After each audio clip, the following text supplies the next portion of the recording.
And welcome back to KirbKast today, ladies and gentlemen. Today with me, I have in the studio with us is Musty Mark. Musty, how you feeling, man? I'm feeling great, man. I'm happy to be here. Dude, likewise, man. Thank you for coming with us all the way here for the cast. So, as you guys notice here on the KirbKast, we always interview who's going to be in the next limelight, who's trying to get the next exposure for their next gig. And today, I have a special type of guest, somebody that has their own label, somebody that's in charge, that's wearing the big pants of their own company. Musty, how about you tell us about yourself, man?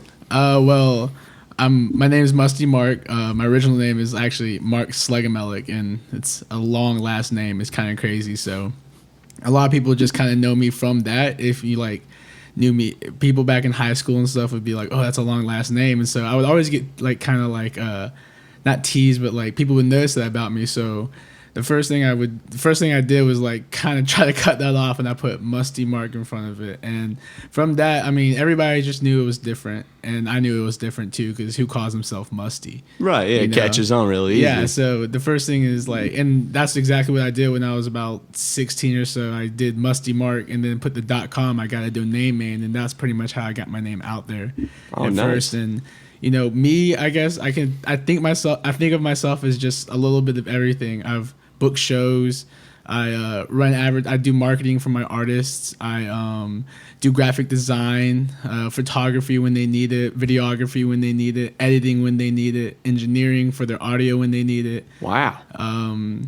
What else have I done? It's just pretty much a lot, everything. Publicity. I've gotten my artists covered in local newspapers and stuff like that. And yeah, so I don't know. I just kind of consider myself as a jack of all trades. I guess that's what Musty Mark is. Just I could definitely see that. Yeah, just doing it all. So, what is the name of the label? Musty Mark Records is the name of the label. So it's just my name with records on it. And I got you. We abbreviate that to MMR in big red letters because it looks cool in my opinion. So, definitely. Yeah, it looks awesome. So you're in charge. You are the CEO of Musty Mark labels or records. Records. That's right. And so you look after all your artists, and you're saying that you do just about everything for them when it comes to the publicity and the editing, everything. Yeah. Well, we kind of share creative control. When I was about, like I said, I started this when I was about 16, 17 years old. And I was one of the first kids to actually take audio engineering seriously. Because I was making my own records back then, just posting them out on SoundCloud, and I just wanted my stuff to sound better.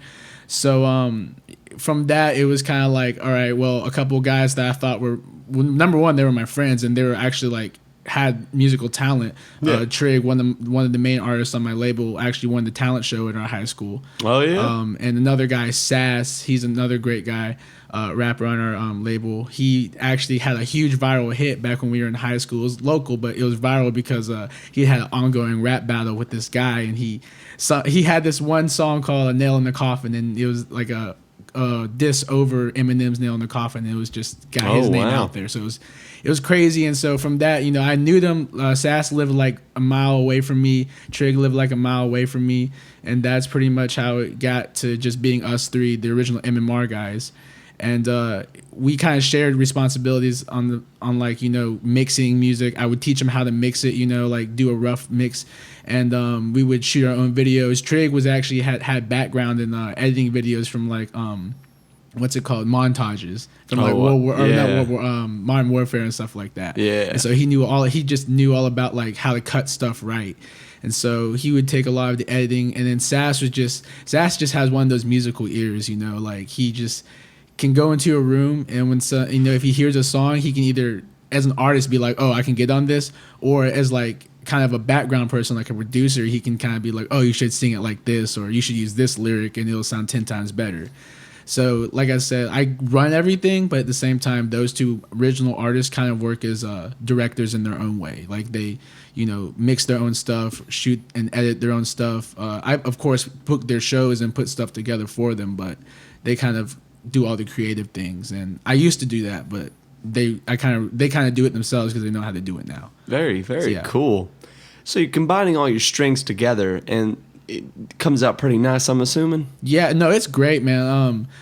Back home, we're based in Asheville, North Carolina. I live in Orlando, so it's kind of a weird thing because everybody's well, how do you manage people if you're not there? And I'm just well, luckily, I have an awesome family. Like my family is, I would go ahead and say, is like top 10 in the world.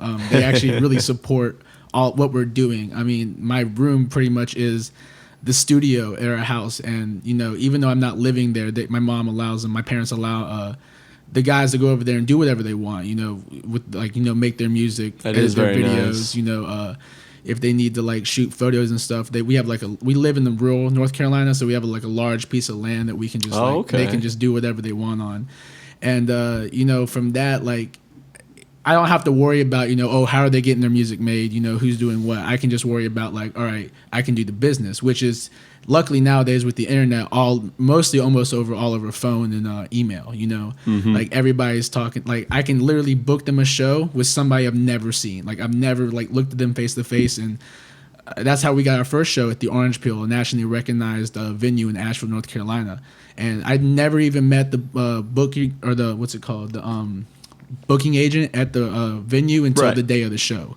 And he was just like, oh, it's so good to put like a face to a name. And like he was like so excited because we had like 350 people come out for our very first like huge show that was just for Trig. That's a good start, definitely. Yeah, it's definitely, and like I said, it's been like a real increase from where we were. We were just a couple of high school kids who were like, oh, we make some records that people actually want to hear. A lot of people didn't really rap back then in my city, but like ever since then, like everybody's trying to be an internet rapper now. Yeah. And so it's like I'm flattered that I kind of started that, but at the same time, it's like, all right, now we have to like kind of differentiate ourselves from like everybody else. You got to stand out these days. Exactly. So that's what we're really trying to like focus on now. And of course, like I said, with me down here, it gives us another area to even work with. Trig came down here this past summer. To just see the area where I was living and stuff, and I actually booked him a show at the Back Booth downtown Orlando. Oh, cool! And being a young guy, I didn't really know the mechanics of promoting and stuff like that in a new city. I'm so used to working in a city where I kind of know everybody, I can get the right places. So when I did it here in Orlando, it was kind of awkward because I didn't know a lot of people. So we only had about 30 or 40 people show up. But at the same time, I learned a lesson from that. It's like, okay, well, clearly I'm not ready to move my artists out into a bigger city or out into an area that's not North Carolina.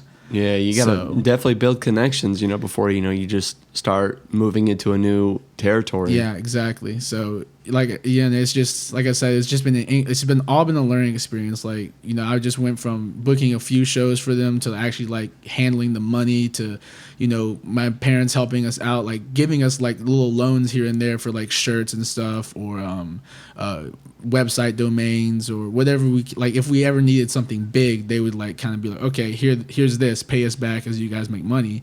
And we did that, which is kind of how we're which is why I can say I run the label, because I don't want to dash on anybody's what they're doing, but a lot of people say I run something and it's just kind of them, and or them and a friend, and they're not really putting work into it, versus me, who I said, I don't really want to say blow my own horn, but I'm trying hard. I'm putting my own money in, giving creative ideas, trying as hard as I can to push my artists further and further, And it's a respectable thing, exactly. And that people recognize that all the time, especially with your family behind you on that too. Them pulling out of their own wallet and stuff to help you.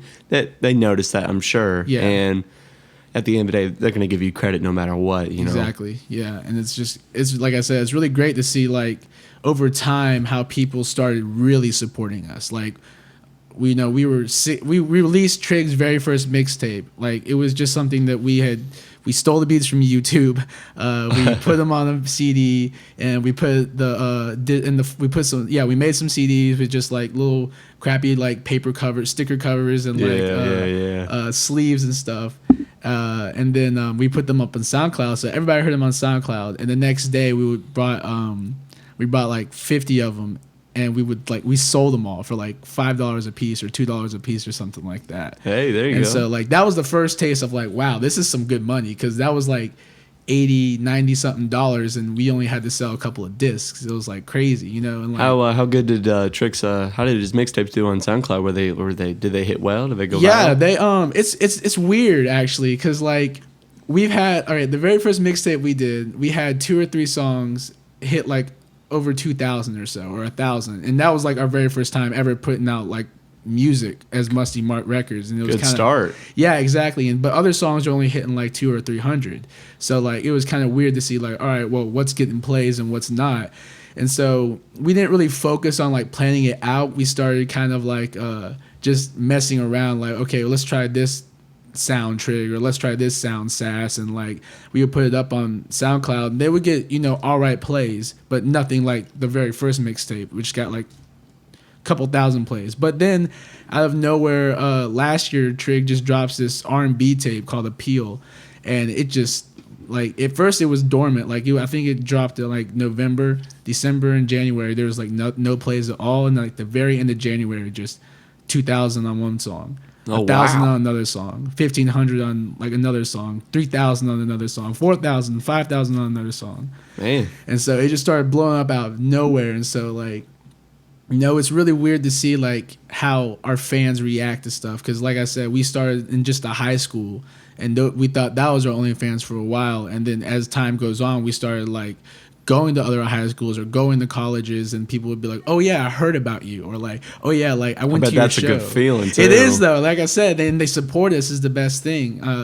Because like a lot of people that like we knew in high school, like I said, are now in college, and like they're the ones who are pushing our music in the new college market, which is where we're trying to focus a lot of our attention to now. Smart marketing right there. Yeah, exactly. So, college kids, definitely the place you want to spread the music. Exactly, and especially with our type of sound, because I know hip hop is a weird genre. You know, you can either be on the side of conscientious and like try to bring back the old school, like a Joey Badass or like a Earl Sweatshirt. Yeah. Or you can be the new guy like Kodak Black or 21 Savage and try to bring this like you know, new, almost simple kind of rap that just gets everybody turned.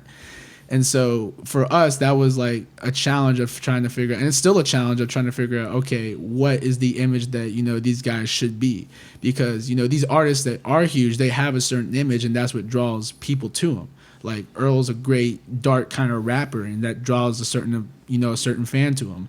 21 Savage is like this turned druggy type of club music, and that draws another fan to him. So like that's what we're trying to figure out now, is like, okay, what draws? What are you bringing? Yeah, what draws?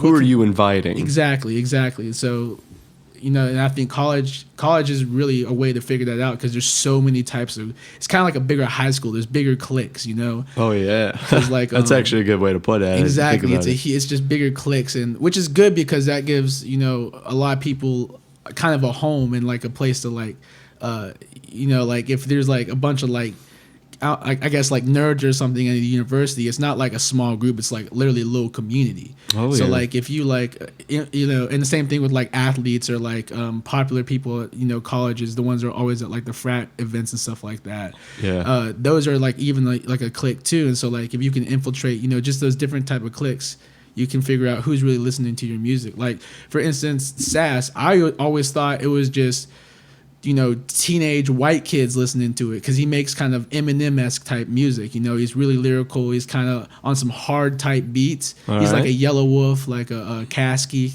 type of sound. But it turns out a lot of girls listen to him too. Oh. And I was like, wow, like that's interesting, because like I really didn't pay attention to that until we had like shows, and like until we started like looking at, okay, let's look at his followers, like who's following him on Twitter and like Instagram and stuff. And so we look at all those type of things, and that's what we're, like I said, we're trying to figure out now, is like, what are we bringing to the table, and how can we package it all up and deliver it to our fans in like the best way. I gotta say, you got the right eye, Musty, for when it comes to the marketing table. I'm really impressed on how that you're figuring out what to infiltrate, how you're spreading it, and analyzing it too. And you started all this in high school.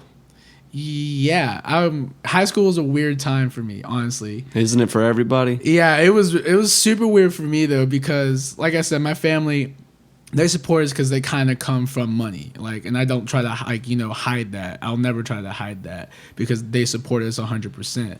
So like during high school, I was I've always been kind of a smart kid, you know. I've never like I hate being in like regular classes because everybody has to be at the same level, you know, be taught at the same level. So I would get bored with work really, really easily. It was either I got it really quick or I didn't like want to learn it at all because it just didn't interest me. And that's how I've always been, you know. I'm Hispanic and I've never learned a lick of Spanish because Spanish just doesn't interest me. It's weird, but it doesn't. I just like the English language a whole lot. I understand. So, but yeah, so during high school, that's kind of how it started out. Was like I didn't like going to school, so instead of going to school, I would just sit at home and, you know, figure out how can I make my music sound better. Because I used to want to be a rapper really bad. I got into rap when I was like 13, 14 years old, and it just like blew me away. And so I was like, and like I said, I love like words and I love lyricism. So when I found out there was a genre where it's literally just lyrics that you have to listen to, that's what I wanted to do. And so from creating my own little music like thing, when I was young, like when I was like 13 or so, at 16 and 17 and 15, instead of going to school and being in school all day, I was at home just working, just recording myself and learning how to mix, or trying to make a beat, or learning how to mix a beat that I've stolen from YouTube. And I did that for a few years. And then also during that time, I was really into like a party scene, you know. I was like 16 or 17 hanging out with like 20-year-olds and people in college. So I had a kind of like that college-esque mindset of like the easiest way to get people to listen to your stuff is through a party. Or like if you're giving them some form of entertainment and your music is there associated with that entertainment. In my way, it was just throwing a party in my basement when my parents weren't home. And I would just be playing my music instead of the popular music, or mixing it in with my music. Yeah. And then you wait for someone to go, dude, who is this? Exactly. Either that or they're like, dude, shut this off. This sucks. Which happened most of the time with my music, but I ain't care. You're like, yeah, I know. Some garbage. It's Pandora, dude. I'll switch it. I think it's YouTube. It's an ad. It's an ad. But yeah, so that's pretty much how it like kind of started in high school. I was just throwing these little parties. I would have my music, not like Trig or Sass. This is before Trig and Sass, and I was actually going by Pillow Lips at the time. Pillow Lips, because everybody makes not fun, but everybody points out I have like not normal size lips, you know. So I had like a little logo and everything. It was funny, but that was like my first foray into the business. And then once, I don't know, Musty Mark just came along somewhere. I honestly forget where it came. I just know it came from Twitter, from a hashtag. And then I guess everybody just started calling me Musty Mark. But there was like a certain point, but I can't remember. But yeah, so that's pretty much how it started. Like I said, I taught myself mixing and mastering and all that stuff. Everybody saw I was taking it super serious. And this whole time I'm still skipping classes. Like we had class from 8 to 3. And I wouldn't be there at all, honestly. If I did show up, I would just show up for one class, and that'd be for course class, because I love music. And that music teacher there, shout out Bob Johnson, is one of the reasons that like I'm here now, is because he made me believe like the music, like nothing else but the music matters.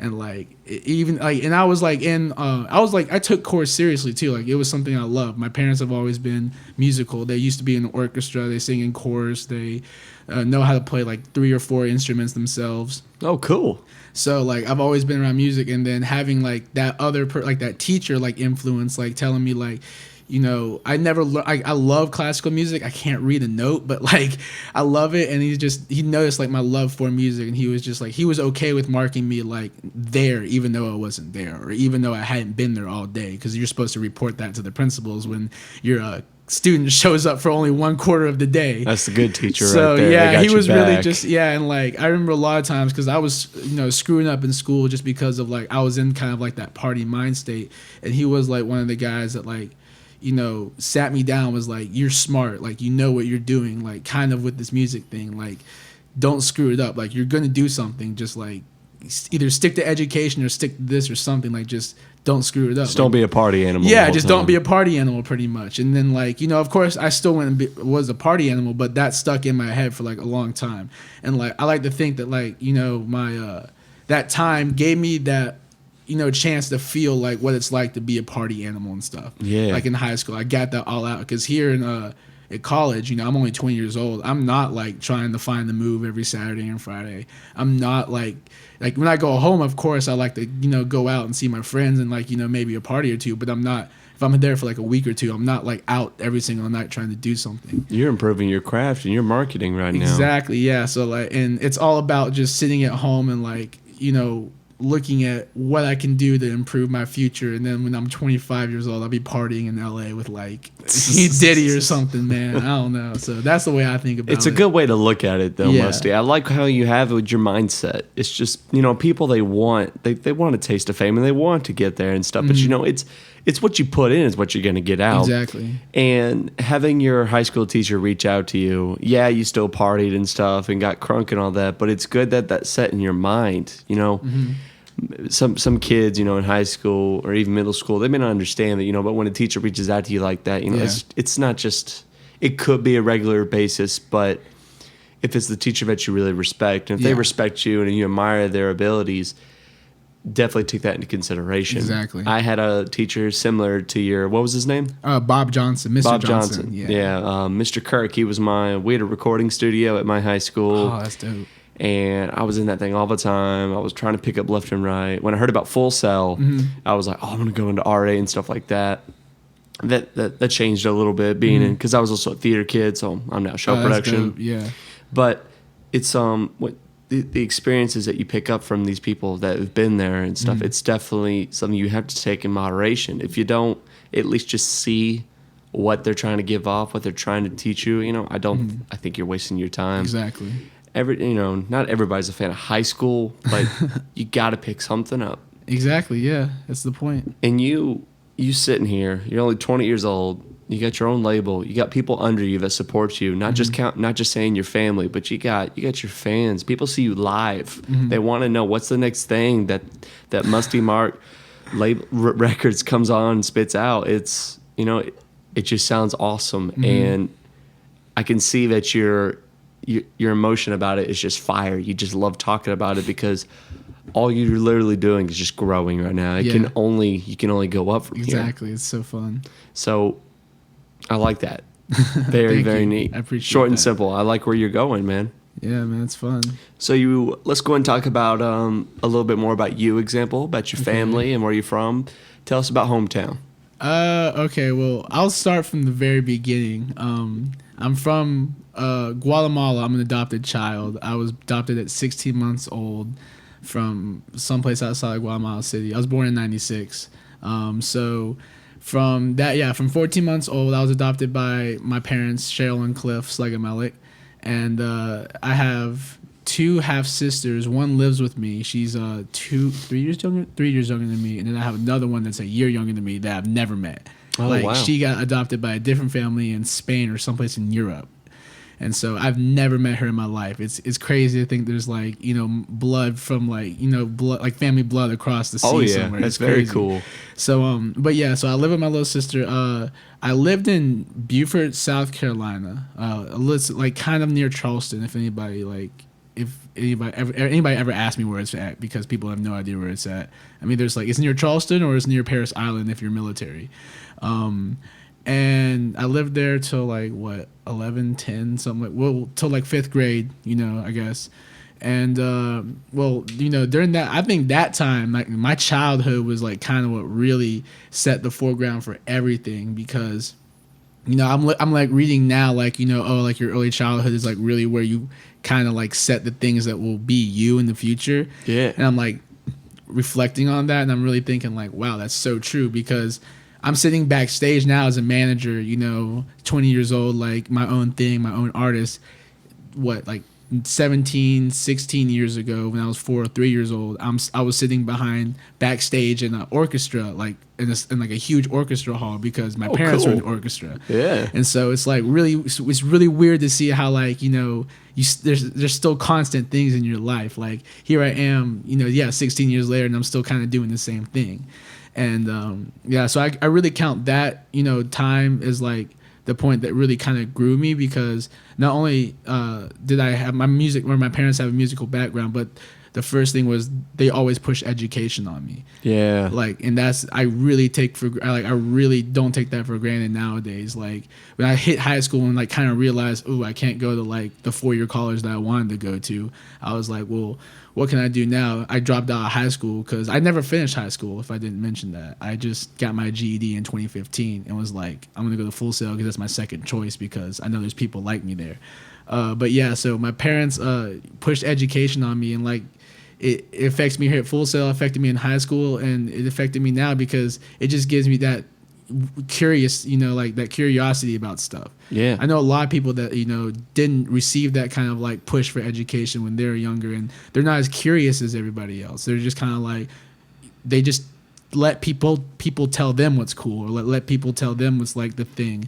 You're only on this earth once, man. Yeah, Try to get exactly. as much knowledge as you can. Exactly. And so like, my parents I was like reading by like 2 or 3 or something like that. And so like I said, my parents pushed that so hard at me. Nowadays I'm so happy because I don't feel bad about opening a book. I don't feel bad for like spending hours just reading articles online. Because it paid off when you were younger. Exactly. You had great parents that taught you. It's like, hey, these are unique skills, and I promise you're going to use them. You're going to nail at them, especially how hard is it.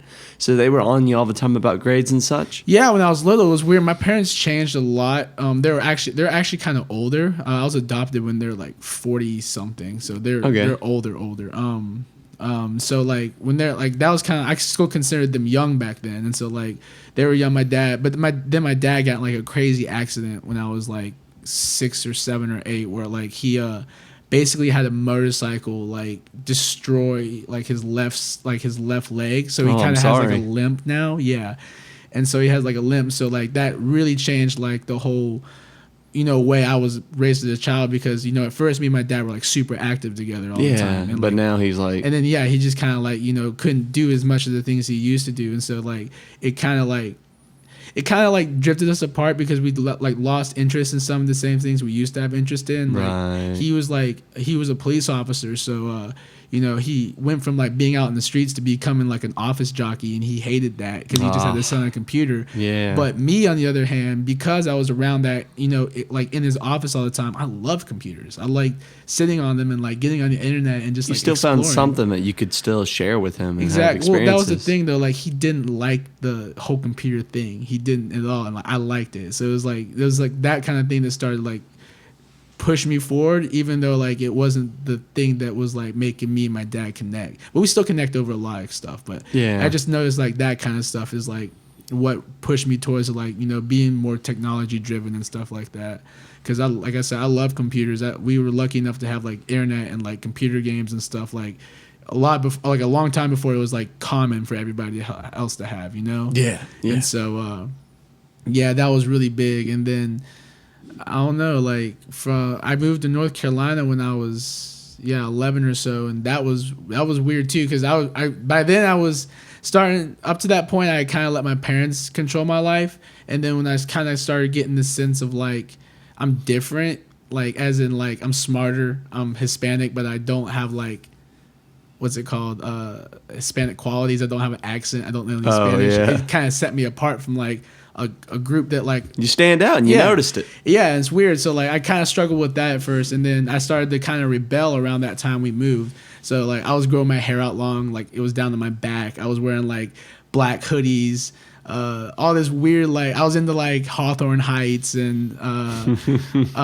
what else was I into, like Under Oath and Nirvana and just like all this like different kinds of like grungy rock, which they didn't listen to. Before that, all my music had been radio, like soft rock from the 80s and 90s, and orchestra music, because that's what I was around. That's what my parents played and what they played on the radio, which nothing wrong with. Yeah, exactly. I love that music.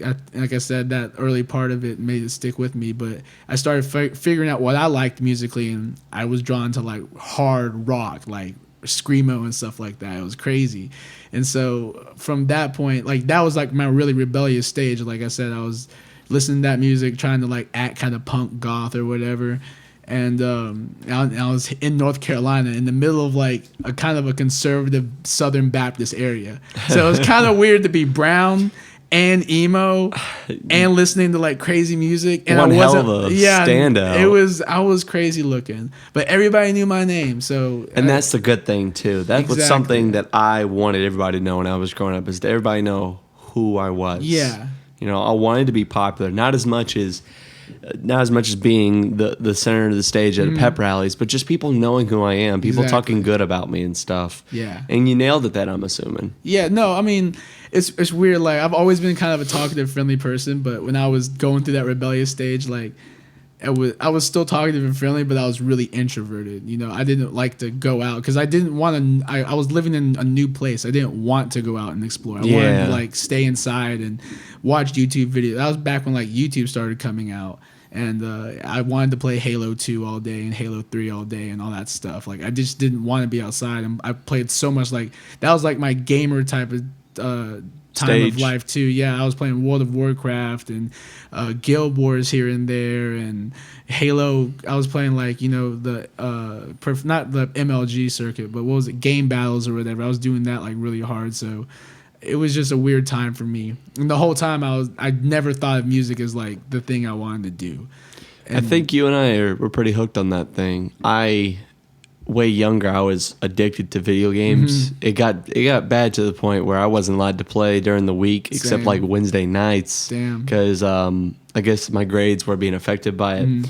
But like, you know, being surrounded by all this entertainment and stuff, it just means like, dude, I want to go into video games. I have all these ideas I want to get to. Exactly. But my grandfather, who I don't talk to him as much, sadly, but he just the biggest musician I've ever met. Yeah. He could play any instrument besides blowing air into an instrument. And I was just around him a lot, and it just influenced me to just pick up music. And before I know it, you slowly, and you know this too, my engineer know this, you know, when you start getting into music, Yeah. you start noticing how big of a deal it is into the real world. You know, Exactly. It's not just, oh yeah, everybody has their favorite song, everybody dances to this thing. No, music is like breathing, man. You need it, and it's gonna be a part of your life no matter what you do. Even if you just stump your toe on the door, you just made a beat, dude. Music is all around. Exactly. And you figure out where you belong. You know, is it the death metal Nirvana crowd? Is it the country central? Is it, you know, pumpy funky rock? Whatever it is, it's part of growing up. Yeah, exactly. You're just finding who you are, Figuring and I out, think that's yeah. what high school is about. It the same way, is, you know, just who am I? Who do I want to be? Yeah, I'm definitely. changing constantly. Oh my God, yeah. It's a learning experience, and I think music can be nothing but just an exaggeration to it. Exactly. I definitely agree with that, man. I definitely agree with that. Oh, the point I think I was trying to get across was that, yeah, I wanted to get into music too. Yeah, that's what I'm saying. Yeah, I was like, oh, I damn, totally feel dude, you. the drums are the bomb, dude. I like these things. Yeah, yeah. I'm a drummer myself. Oh, for real? That's And dope. I've been playing for like, I think about almost 10 years now. Wow. And I just love being on stage. It's just a good feeling, and I think I prosper at it. I think it's probably the best thing I can do next to talking to people. I respect that. I tried drumming one time. It was hard, so I quit. The one thing I always hate when I hear people playing drums, they go, "Oh, I got no rhythm, dude. I don't have any rhythm. I can't do it." It's like, dude, you have rhythm. You Yeah. just got to sit down and find it, man. Yeah. If your heart beats and you can fart, guess what? You got rhythm, man. Just find it.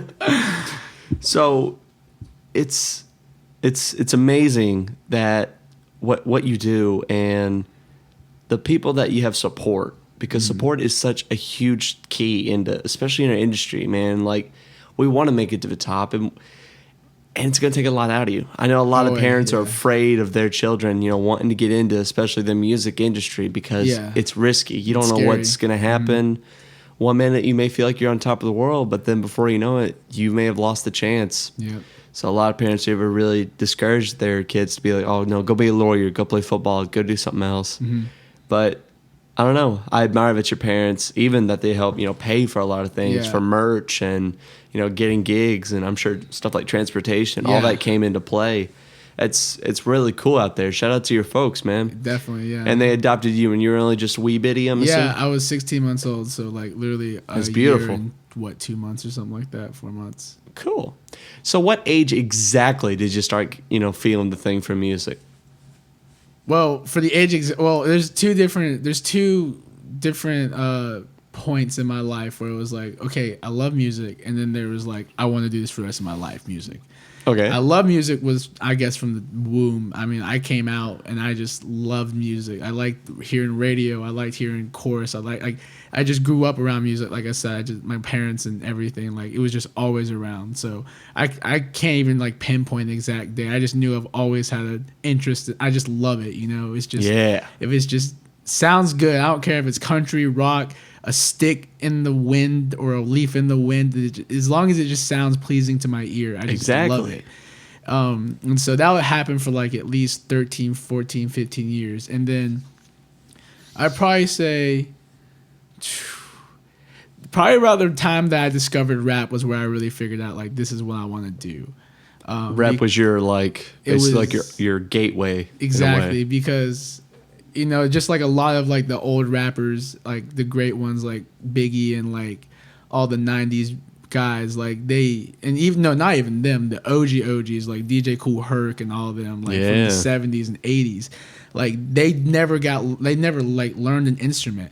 And I could like, you know, I felt that because my parents tried so hard to get me to learn violin, piano, saxophone, clarinet. I can only imagine flute. coming from an orchestra family.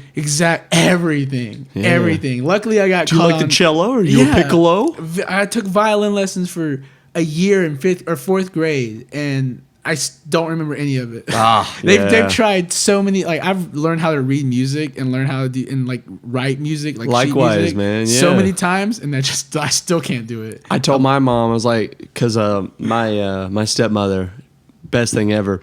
She when the family got together and everything, when the Brady Bunch basically is what we would call it, when we came together, she was like, because I have 3 other siblings. Mm-hmm. All right, she's like, all 4 of y'all need to pick a sport, and I need you to pick an instrument to learn. I was like, oh, okay. And I stuck to football because I was freaking huge. Yep. And then when it came to the instruments, I knew right off the bat what I wanted. I wanted to play the drums. I wanted to figure it out.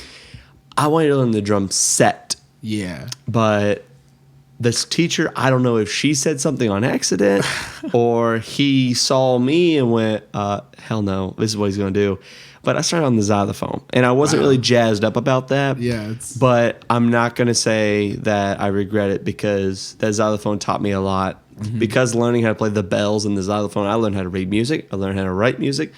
I was so stoked when I figured I could play all 12 damn scales and all that. And I just remember, I'll never forget this day, when I did the last scale, and then I had to do some symphony piece or whatever for, I forget what it's called, but when it's either middle school or high school, when you have to pick a piece, and you have to go to a room, and you're stressed out as hell. Yeah, and they're watching you. And, and they judge you hard, and, you know. I did that for chorus, If you hit the sharp instead of the flat, you know, you're effed. Yeah, definitely.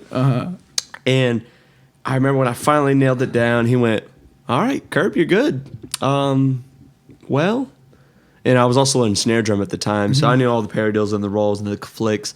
And then when he was just looking around, he goes, you want to... And this was about a year in advance, too. He goes, there's a drum set behind us. And he was like, you want to learn how to play that? And I went, Robert, I'll be honest. About a year ago, that's what I signed up for. And he went, are you kidding me? I was like, no. And he's like, let's go. And I learned how to play left-handed. I learned how to play right-handed. So cool. It was like finally a dream came true. I guess I was just a hush and shush type of kid. You know, I just was do what told. Exactly. Like I'm not from a military family or anything, but I was taught respect and stuff. I mean, if I think about it now, I don't know if I was just afraid to go, hey, can we learn how to play that awesome thing over there in the corner? Yeah. I mean, I don't know, maybe I was afraid it was going to hurt his feelings, but I know about how our people are pushing you on for different instrument stuff. All this is a more respected thing because if you know how to play the xylophone, you know how to play the piano and stuff, and that's what my mother did. Later in our life, my grandmother buys us a baby grand for our house. Oh, nice, beautiful. And then my mom got all 4 of us piano lessons. Oh God! And guess who asked for that? You? None of us? No one wanted to learn how to play piano. We all thought piano was cool. I'm really the only musician. Yeah. I mean, my little sister, she can play violin, but she put it down. And one of the little brothers, guitar, he put it down. It's like, Mom, I'm the only one that wants music. But I like banging stuff, you know? Like, piano's great and stuff. People tell me, oh, it's the best instrument you can ever learn. I totally get that. But nobody wanted to. And bless her soul, she just wanted us to she just wanted us to play piano. I mean, it's a good thing. It looks good on your resume. Yeah, I can play piano. It's something you can just say. Today I could play a couple songs for you. I could play some scales. I'm not half bad. Oh my gosh. I mean, don't ask me to play Happy Birthday or else I'll hit you because I don't know. I used to, but I don't know. I feel you, man. But I remember the piano teacher coming over and. Bless her soul, dude. All four of us, we didn't show any interest. We didn't show like any improvement or anything. Yeah, I feel you. That's how I was, and my parents were just pushing me for that stuff. I just felt bad because my mom would sit there with the piano teacher because she just wanted to see me learn it, like see how happy I would be when I learned it. And I'm sitting there like I have to hold my hands up, like I don't want to do this anymore. Like I have to do this over and over because I'm like 8, 7, 6 years old, whatever, however old. Oh, that's really young too. Yeah, I was young. I was like 8, 7, whatever. They wanted to turn you in one hell of a genius. Yeah, they wanted to do whatever they could to keep me in, but I just never liked learning the instrument. I just couldn't do it. And it's not their fault, because you're adopted and stuff, and it's beautiful that they did such a thing. Yeah. But I'm not gonna ask why they didn't have children of their own, but it's.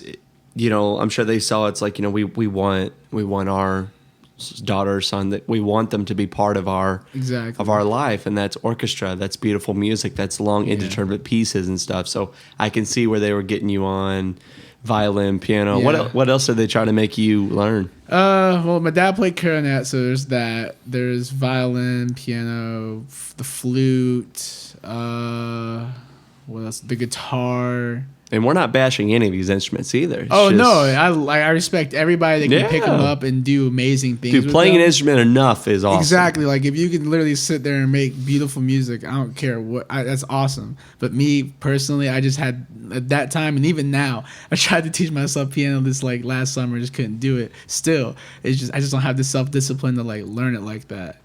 And it's weird too because I love like the science of sound too, like in science of music. I like breaking it down and being like, oh, that's that chord, or like, oh, that's that chord. Or, that's the same kind of like chord that so and so did 10,000 years ago, and Absolutely. it's here in modern day and stuff like that. But I just when I learned that rap was pretty much just a beat in your words, and I was more of a vocalist anyway. Like I was a tenor 1, tenor 2.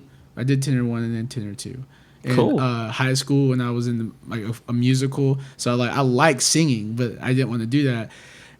When I figured out that rap was just like you could literally just say words in a rhythmic type of way and like do a lot, and like again like going back to English, like making words just like make people freak out in their heads and stuff because they're like, oh, how'd you do that?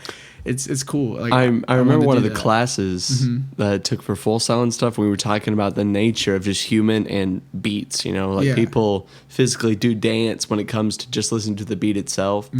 And it's just like you shake it when you hear the kick. And that snare. Oh, that snare feels good. People, that's a human trait in itself. And I feel like rap is kind of a similar thing with beats because. Personally, I'm a rock and roll addict. I love this stuff, and I do like rap. Today's stuff, I'm a bit iffy on. You're definitely the old classic stuff. I agree with you. You pay your dues for that. But when, even I would see that rap is just when you can feel the style, and that when they're spot on with their words and right there on the beat and just feel it.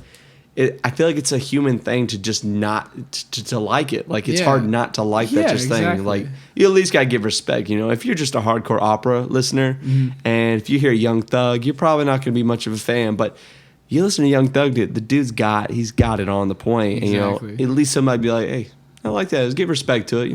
Not my taste, not my cup of tea, but dude know what he's doing. I recommend keeping it up. Good job.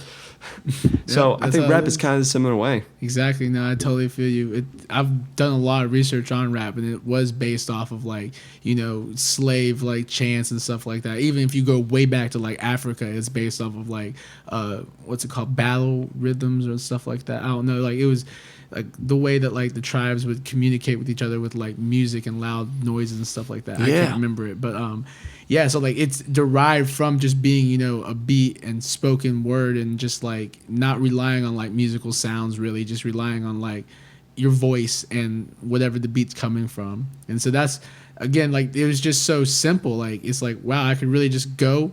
Number one, the internet was there, so I could just go steal a beat and then I could just write my music to it. And my music was just words, and And that's what really, and I was like, what, 14, 15, 13, 14 when I started getting into rap. Because up until that point, believe it or not, how amazing my parents were, they hated rap. I was actually going to ask that. Coming from an orchestra family. They despise, and like, I don't want to say anything about, the South, but my parents were kind of like, well, they're from the North. Well, my mom's from the South and my dad's from the North, but like they were both kind of like brought up where places like where African American influence doesn't really touch them. Like my parents were like both brought up around like a lot of makes sense. Yeah, like a lot of white people. So when I started like showing, like even from a young age, like they would turn off the radio if a rap song came on, or they'd always drill it into my head like that's bad music. Like all they do is like pretty much how people used to do rock and roll. Like it's all drugs, sex, bad words. Yeah, and like you don't, and like the life they're living isn't good either and stuff like that. And when they see that their baby, after all the time that they put, and they want you to learn sympathy. I can't speak today, but they want you to nail Beethoven down. Yeah.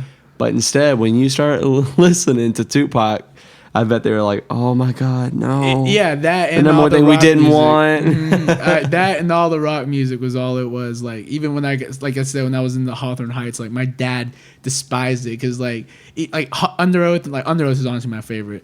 Even though they came off as a Christian band, my dad was like, "This is devil's music. This is they're screaming like you can't understand a word they're saying. Where's the music in it?"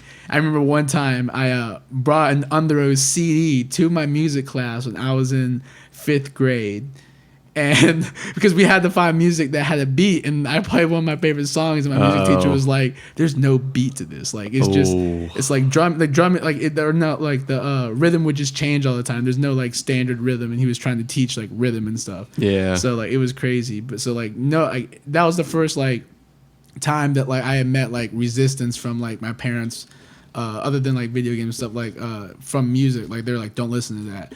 And so they let me listen to hard rock and for a while, but like even at that point, like when I was listening to that music, I didn't like rap because of that early childhood, like don't listen to it. So I didn't like it either. I used to like say, I was the kid that was like, oh, rap stands for retards attempting poetry and stuff like that. Dang. So I was like really not into it. And then I don't know, just one day, like it was like back in my 7th grade class, I just met this kid and we just like clicked, like we didn't know each other before because I was in North Carolina. This was like my 4th or 3rd year there. But we just clicked, and like he was from he was an African American. He's a black kid, and like he instead of like the music I came up on, he came up on like R&B and soul and rap, and like his parents had like his parents and grandparents came up on like all the 90s and all the 2000s rap. And so that's what he started sharing. He started sharing that rap with me, or that music with me, and it just instantly was like, I don't know, I just liked it.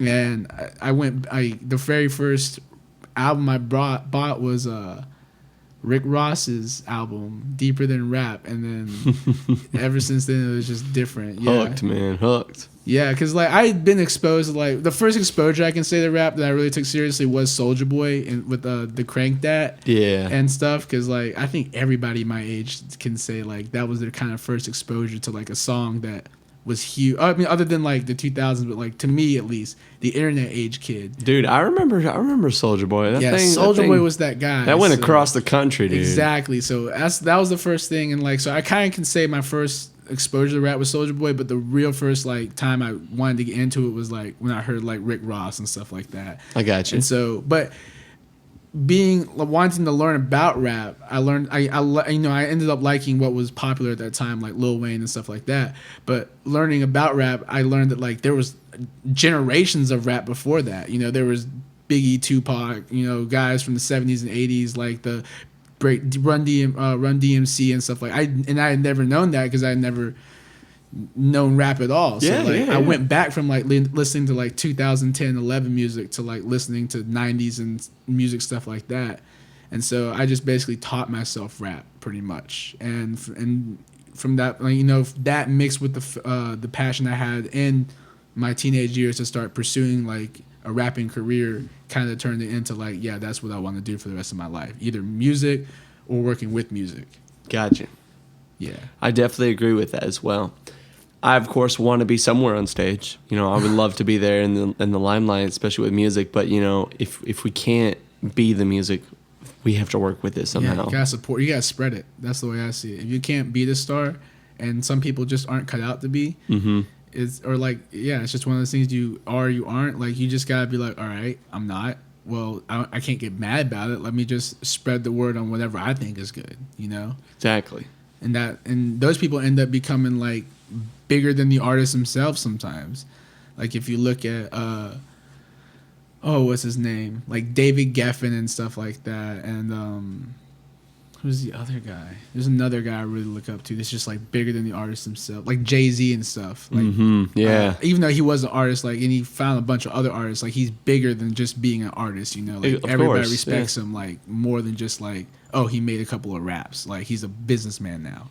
I believe one of his quotes was, "I'm not a businessman. I'm a businessman." Exactly. I'm a business. I love that quote. Like, it's great. Well, so today, do you rap anymore? Or is it just now strictly I still rap and I still do my own music, but I just never release it. I never promote it. If I do I just never release it anymore. I just Do keep you it on want to myself. release it, or is it just for hobby now? It's just a hobby now. Like, I got you. I'll never push it honestly because You got a good thing going. I love the music that represents my name now. Musty Mark Records, Trig, Sass, all them. But my music, just honestly, I feel like you have to. If you're not me, you won't enjoy it, and that's kind of weird to say because it's like, well, you never know if you don't put it out there. But it's like I used to put out my music all the time. And I took it all down once I really started focusing on my artists. But I don't know. I just don't think that people would appreciate it as much as I do because when I hear something, like it's just one of those things where you actually create it, you're gonna love it 10 times more than anybody else ever will. Yeah. And it's just like I don't want to like. Be like, oh, like no one's good enough to hear it, but it's just more like of like, I love it so much that this is like my thing, and I just want to keep it like to myself. I can respect that. Yeah, totally. It's just and I'm like, you'll always get like, I'm always listening to like my artist music, but like I listen to my own music all the time, and everybody's like, oh, is this you? Or like, what's this? And I'm just like, yeah, that's me. They're like, where can I find it? I'm like, nowhere. Here in this car, if you're lucky enough to ride with me. Yeah, that's about it. That's kind of cool though. It makes it very exclusive. Yeah, I love it though. It's cool. Well, for what time we have left, we're going to go a little bit more. If you want to just tell us a little bit about Musty Mark Records a little bit, like, you got some social media stuff you want to share with us? Yeah. Musty Mark Records, based in Asheville, North Carolina, Western North Carolina. We have a website, www.mustymark.com. We have official Twitter, everything official, like where you can go and it's a landing page for all of our artists. So if you just Google Musty Mark, I'll pop up, and Musty Mark Records will. But the main people on we have 3 signees. Technically, what is it? There's 2 rappers by themselves, and there's 1 group. So it's like, I guess, like 5 people on my label.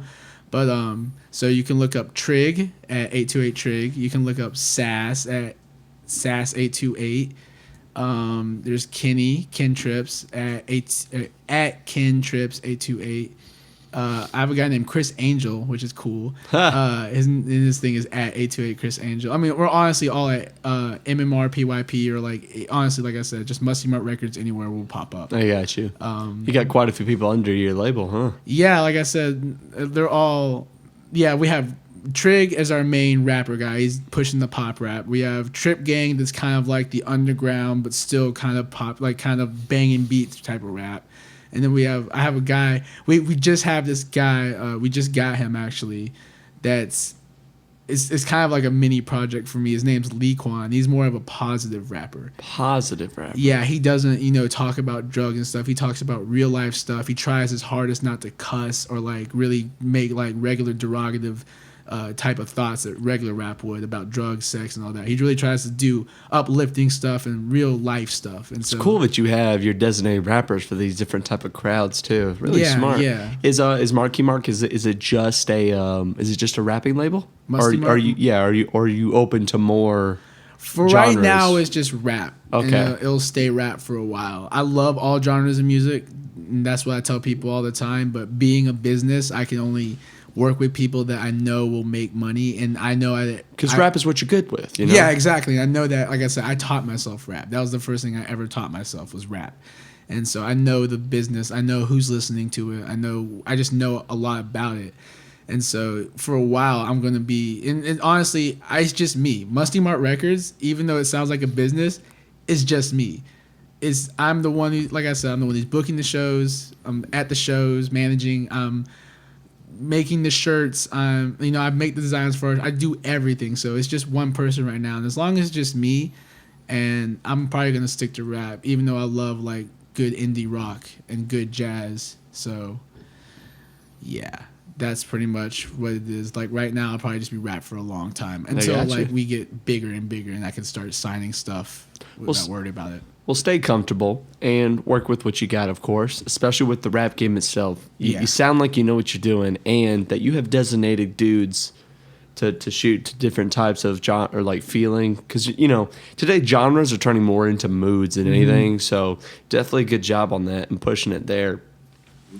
And all these guys, I'm assuming it's just guys, but all these people that you have under your label and stuff, you take care of them, and I'm sure they appreciate for what you do, and the merch and you being there for the shows. You sound really responsible for it. So I just want to congratulate you on that for having somewhere from starting from just Weasley High School, and then here you are now in Orlando, and you're just spreading your guys out, and you're planting your roots, and you're just going to get bigger. And I love Orlando too, especially I love Full Sail. As much as some people in the school can knock on it, there's like a lot. Of course, there's a lot of people who love it, but there's always those people who knock on it. I love it because of the fact that everybody here has a dream. Yes. And I've been fortunate enough to meet how like people like you and people like Jamie, who understand. Okay, I can like help people's dreams come true just by like putting this together like that. Shout out to Jamie for finding KirbKast the sweetest guest ever. And exactly. And so like here I've actually had Full Sail students help me. Like we use an engineer from Full Sail. We have a couple of cameramen that come from Full Sail and an editor that come from Full Sail that do our music videos now. So it's cool too, because even though North Carolina is a long time, like it's like an 8-hour drive, we still make the 8-hour drives to do stuff. Like the Full Sail kids I know, or the Full Sail friends I have here, they came with us these last 2 big shows we had. That's awesome. Did the video and did the editing for it. So it was pretty awesome. Yeah. Full Sail is just nothing but a talent of just or a pool of talent, man. It's just so cool what you have to work with. All the people that you meet around here, it's awesome. Yeah. For the people that I have just helping me working on the show for KirbKast, it's amazing of who I found. Exactly. I love it. And I just wanted to say, like, to everybody that like, kind of feel like, I don't know, that everybody just feels like they can't do something, you can. Oh yeah. And that's the best thing about Full Sail. You can be used somewhere, man. Yeah, you can be used somewhere, and that's really the best thing about Full Sail. Whether you're majoring in for show production, video games, film, dude, everybody can use it for something. Exactly. That's what's so smart about the program. All right, so before we sign off, Muskie, I just wanted you to go ahead and just give our fans some advice, especially being from the leader of a record label. For the people who listen to the show, I'm sure they would love to pick up some tips for what you have to tell us. What advice could you give to the listeners? To just do you, and to always to never feel bad about putting any resources, whether it be emotion or money, into something you believe in. Just never be afraid of that, because I know a lot of people that are trying, and they're trying to do things like me, and they're sinking their own money into it, and people hate on them, and I don't hate on them. I see what they're doing, and I respect it. Like, even if you're the guy who goes out and buys a $40 camera to start a YouTube channel, or if you're the guy who goes and buys a USB microphone to start rapping on his laptop, or you go buy anything like just something beginning, you're starting something right there just by saying, I want to put my own resources into it. Whether just go out and do it and believe in it, and don't care what people say, is the best advice I can say. Really, just do it. Nike, do it. Just do it. Well, Muskie Mark, we appreciate your advice, man, and we thank you for coming on the show, man. We appreciate it. Thank you. Man. Thank you for having me, man. Oh, mic hit. Fail. All right, guys. Well, that was KirbKast. Big shout out to Muskie Mark and Jamie for helping us hook up with this guy. Dude, we hope everything goes well with Muskie Mark Records. I hope you keep going straight forward, attack that target, and keep it up, man. Congratulations. Thank you. All right, guys. Well, thank y'all for listening. I'm Kirby Farrell, and I'm signing off. Thank you.